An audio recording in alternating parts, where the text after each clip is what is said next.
Welcome to our unique financial channel. Folks, there's nothing else like it on YouTube. We set up spreadsheets to run all kinds of different numbers, and we point out important financial concepts like sequence of returns risk, why you need to watch out for that.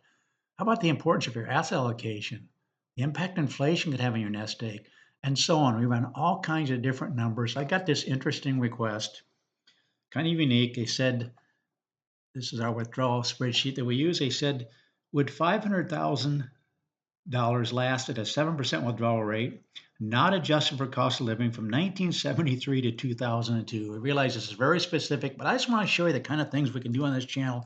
He said 500,000. If you would have had that in 1973, and you wanted to withdraw 7%, I think 7% is, I'm not going to be able to do it exactly, but this would be 6.96% withdrawal rate, 2,900 a month. This would be 7.2. We'll do the 2,900. They asked specifically for 1973, which I thought that was interesting because if you notice 1973, we had two down years. If you take that 30 years, you're going to have these down years, this down year, this down year. The 80s and 90s were really good, but then you got hit with these. So we're going to see how it would have worked out over that period of time from 1973 to 2002 when you ended up with these three down years. And here's the actual numbers going down through. They didn't want me to increase it with no cost of living. Normally we do a cost of living, we do an asset allocation, we do all kinds of different things, but they just wanted me to run the numbers at this. How would it worked out in 1973 to 2002? And this is actually a summary table for each of these time periods. For example, let's see here. After 10 years, we got 264,000. This is actually the summary box. Instead of looking all the way down through, we see the summary box. After 10 years, what you'd have left, after 15 years, after 20 years, after 25, and after 30 years. So when it finally ended up in the year 2002, you'd still have 721,000. So after 10 years, because you had these down years right here, you actually had about half of what you started with. But if you just hung in there, after 20 years, you'd have basically back to where you started, 467. After 25 years, it'd be 880,000. And then if we go down here to 30th year, right there, you got up to 1,294,000. And then at the end of 30 years, you'd have 721,593.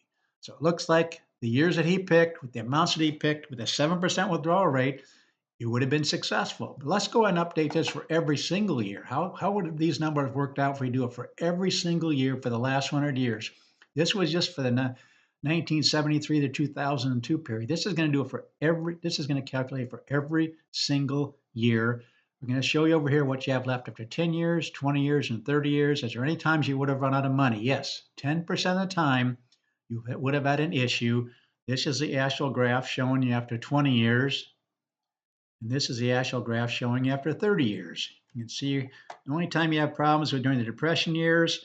And since it hasn't been 30 years since we had the downturn in the 2000s, if you would just look at the 20-year graph, you'd be running out of money there too. But that kind of shows you what percentage of the time you'd be running out of money in 20 years, 10% of the time, 30 years, 11% of the time. Realizing that 30-year period does not include these years because it hasn't been 30 years since 2000. That's the number he's wanted me to run. I just want to show you the kind of things we do on this channel, folks. We do all kinds of different calculations for people, take into account Social Security, pensions, asset allocation, COLAs, whether you want to reduce it as you go into retirement more, after you've been retired for a few years, maybe you want to cut back on some of your expenses. We use COLAs, all kinds of different numbers, but I just wanted to run the numbers for this individual. Again, that's what we do on this channel. We point out all kinds of different financial concepts you really need to understand. But please consider subscribing, sharing this channel with others. Let people know about this channel, and please like the video. And thanks so much for watching.